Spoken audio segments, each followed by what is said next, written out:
Welcome to the Hank Cisco Show. Don't touch that remote. We got a great show here today, and it's all about magic. You know that song, "Magic is a moonlight, mucha, mucha, mucha." All right, but this is real magic.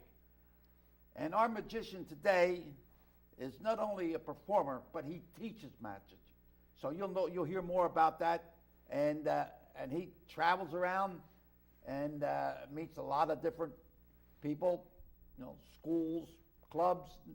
So keep your ears open, your eyes, and watch things happen.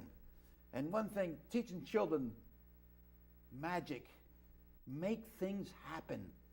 And I think that's great, creating.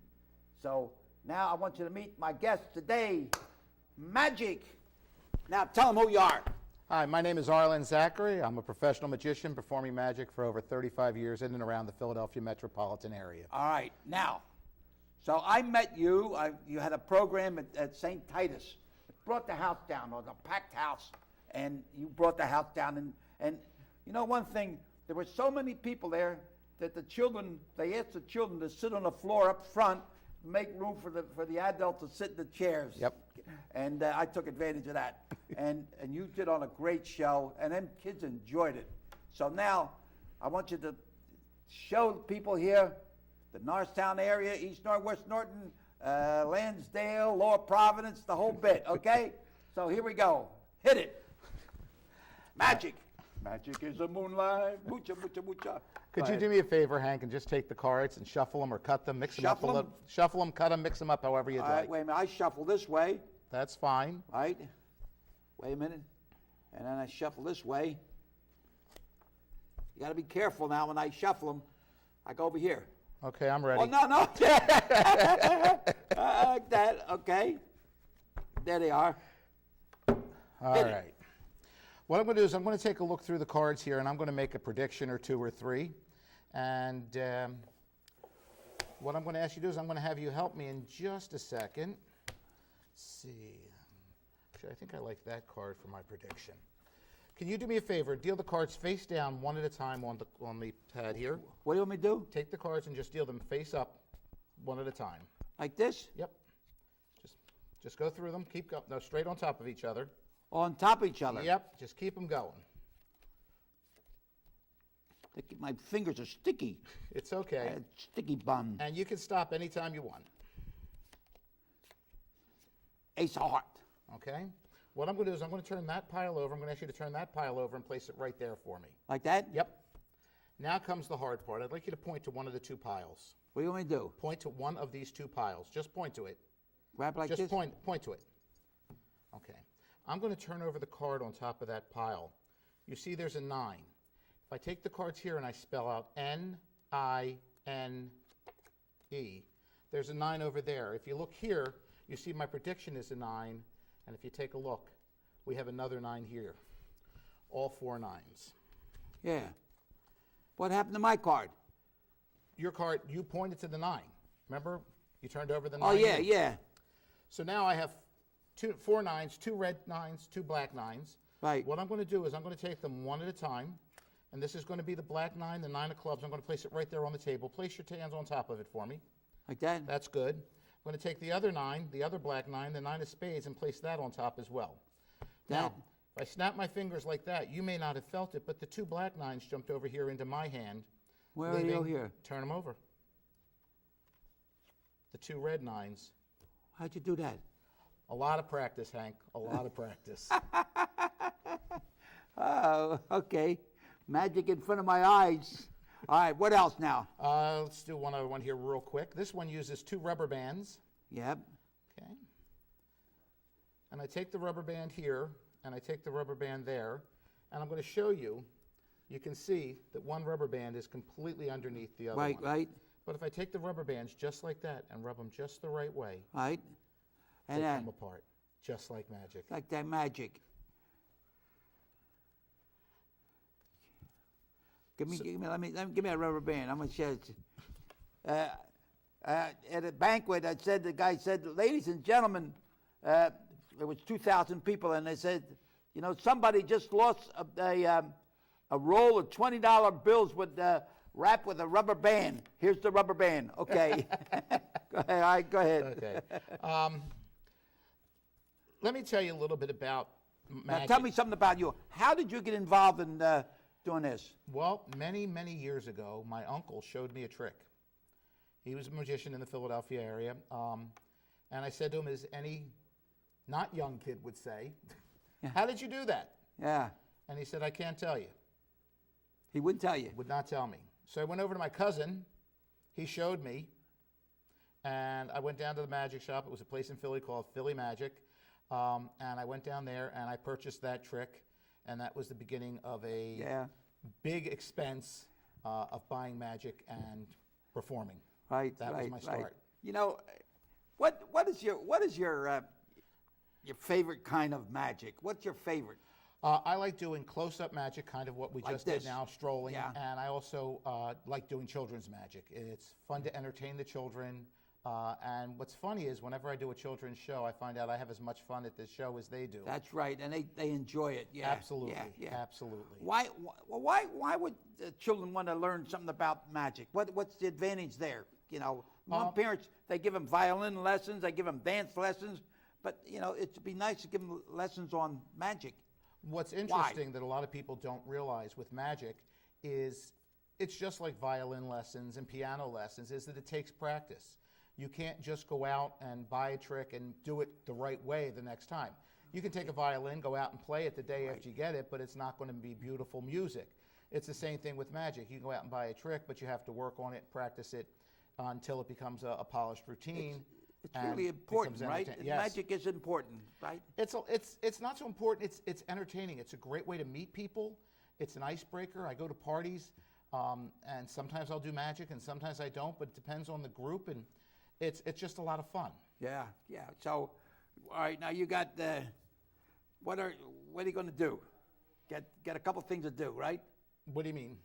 A couple action tricks or so. We're going to go into the next segment. You're going to stand up and do a couple other things. Absolutely, Hank. That's what I was going to do. We're going to take a break. All right. And I'll get set up for the stand-up stuff. Okay. All righty. Good. Hank, I want to tell you a little story. Okay. Many years ago, I was down in Watching. I was down in Philadelphia, and there was a guy on the corner there, and he said, how'd you like to make some money? I said, I'm listening. He said, I have 3 cards. Well, let me get those 3 cards out here. There we go. All right. He said to me, I have 3 cards. He went 1, 2, 3. He said, I showed you the backs. Let me show you the fronts. All right. He said, over here I have a red ace. Right. Here I have another red ace. Right. And here I have the money card, the black ace. He said to me, all you have to do is keep your eye on the black ace. Right. And I figured, how hard could that be? And I watched as he put the black ace on the bottom. I said, I saw that. Right. You can't fool me. The black ace is on the bottom. He said, I'm sorry, sir. That's $1 you owe me. How'd you get on there? I said, if it's on the bottom, it can't be on the top. He said, that's $2 you owe me. I said, then it has to be in the middle. He said, I'm sorry, sir. That's $3 you owe me. I said, wait a minute. You don't have a black ace. He said, that's $4 you owe me. I said, if it's on the bottom, it can't be on the top. He said, that's $5 you owe me. He said, there's no way it's in the middle. He said, that's $6 you owe me. I said, hold on. It's in the middle. You're playing me. I said, you have more than 3 cards there. He went 1, 2, 3. He said, I'll give you another chance, double or nothing. I'll make it easy for you. He said, over here I have the red ace. All right. Over here I have the black ace. He said, what card do I have there? Blue. Thinking out loud, I said, it's either the red ace or the black ace. He said, I'm sorry, sir. You see, that's $14. The joke is on you. Oh, my God. Now, I know I've done a lot of stuff with cards today. I'd like How to. do you do that there when you shove the cards over there, like they go there and they slip over there? I told you, that happens with lots of practice. The practice, right? Brought along a piece of rope. Piece of rope has 2 ends in the middle, Hank. If I take the scissors and cut off one end, I have a piece of rope with 1 end in the middle. Right. If I cut off the other end, I have a piece of rope with no ends in the middle. And if I take the middle of the piece of rope, bring it up to the top just like that, Right. and cut the middle out, I don't even have a piece of rope. You got 2 pieces. I have 2 pieces of rope. You know, but sometimes I go so quick, Hank, that people don't see what I do. So one more time, I've got a piece of rope with 2 ends in the middle. I'm going to take the middle of the piece of rope right here, and I'm going to cut it into how many pieces? If I roll it up in my hand, blow on it, and give a little tug. Hold on to that end for a second, just like that, and you take a look, and you see I've got 1 continuous piece of rope. Now, I'm going to need your help with this in a second. Actually, check out the rope for me. Hold that. Okay. I'm going to take the rope. Watch again. Let go. You can let go for a second. Let go? Yep. I'm going to take the rope one more time right here in the middle. I'm going to cut it. Only this time, I'm going to tie it into a knot. Just like this. Okay. I'm going to come over on this side, and I'm going to tie another knot. You're making me dizzy.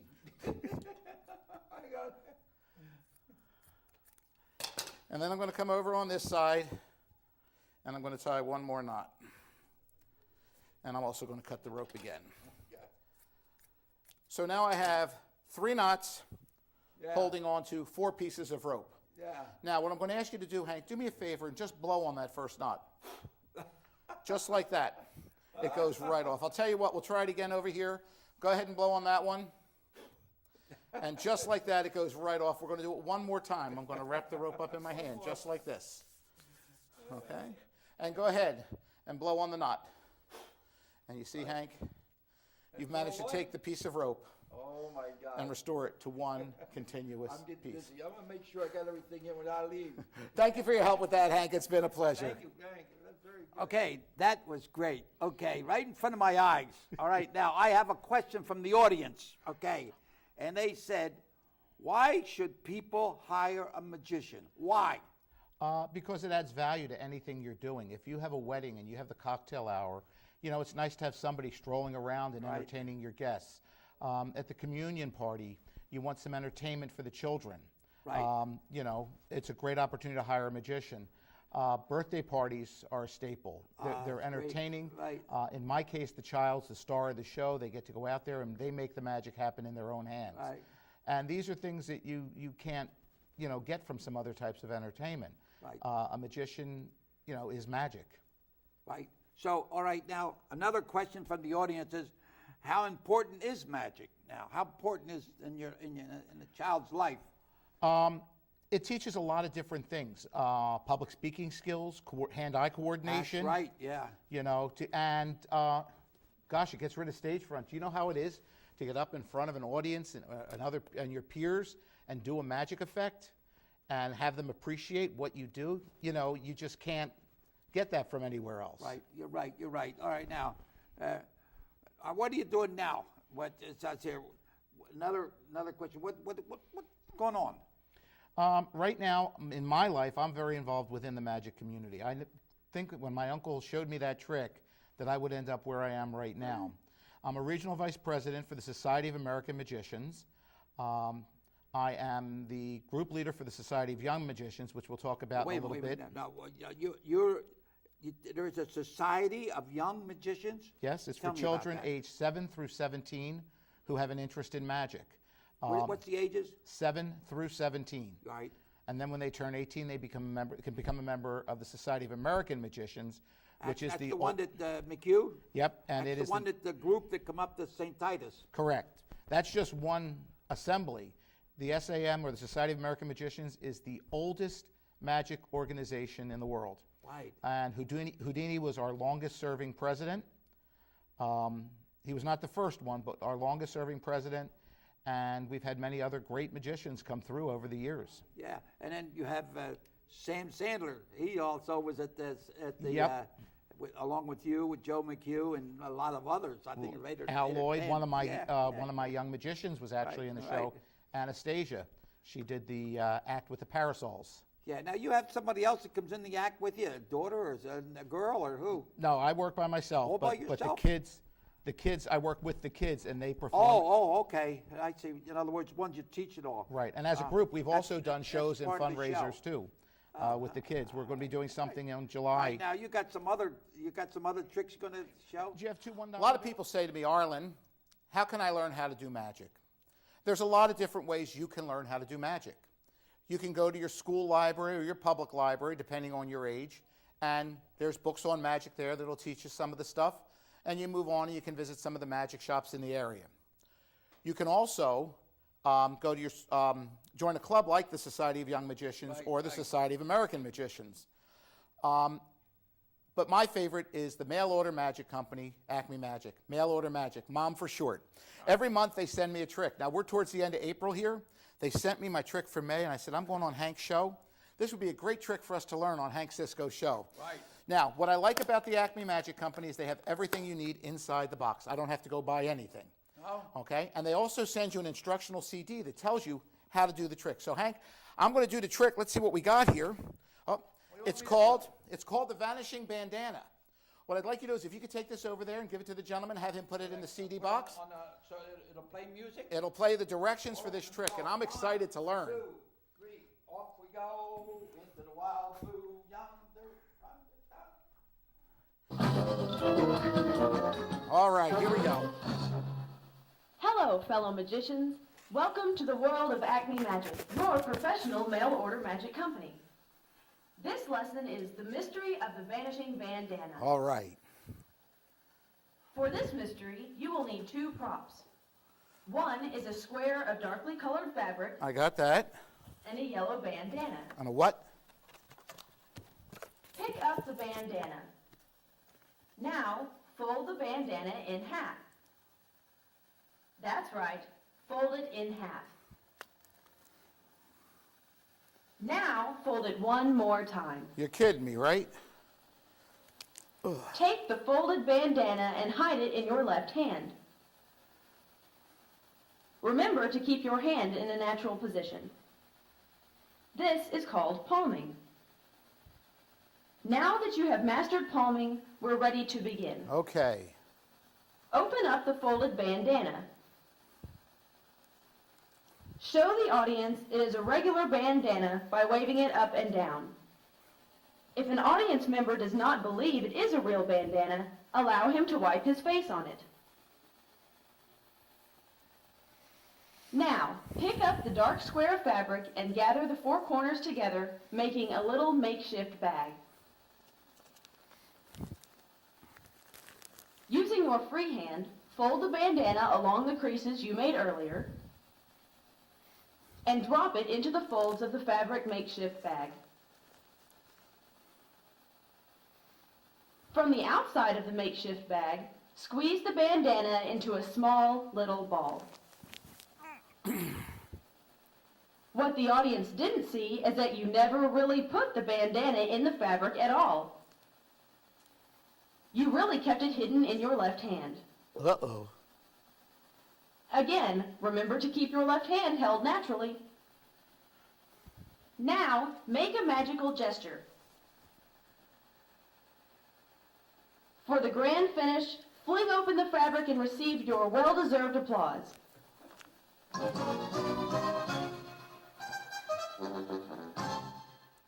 Now, tell me a little bit more about this here Society of Young Magicians. Like I mentioned earlier, it's for kids 7 through 17 who have an interest in magic. They get an opportunity to go out and perform magic in shows. We've done some things at schools. We just did a school up in Warrington where they did strolling magic at a fun fair. They've put on full-size stage shows, 2-hour stage shows. They've also learned some of the allied arts of magic, such as juggling and balloon art.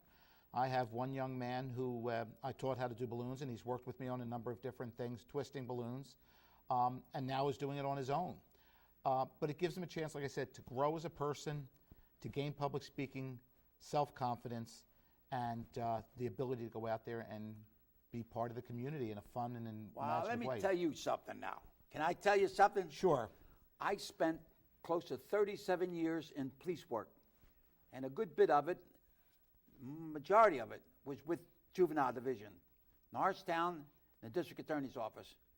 And I think it's something great where you can teach juveniles how to do magic. And when you do magic in front of people, you are making people happy. You're going into nursing homes, you're going into different things, and that is what we need. We need youth to get involved to be able to make people happy. And I saw these kids at St. Titus howling and screaming, and oh boy, I'm telling you, it was great. So I think that's great. Now, how can people get in touch with you? They want to join, whatever it is. Tell me how they get involved. For both myself, the Society of Young Magicians, and if they're also interested in the Society of American Magicians, Yeah. they can contact me through my website, which is the letter A, the number 2, the letter Z, magic.com. That's A to Z magic.com. Or they can reach me on my phone at 215-696-2442. You know, I really appreciate this, and now we're going to go a little bit more magic, but I want to thank you so much for coming on my show. Thank you for having me, Hank. It's been a pleasure. And may you keep bobbing and weaving and make things magic. Magic is a moonlight. Thank you, ladies and gentlemen, for allowing us to come into your home, and give a call. If you have children, nieces, nephews, grandchildren, give a call. Be happy, okay? And until we meet again, keep bobbing and weaving. May God bless each and every one. Magic is a moonlight. Thank you, Arlen. Thanks, Hank. I know. Thank you.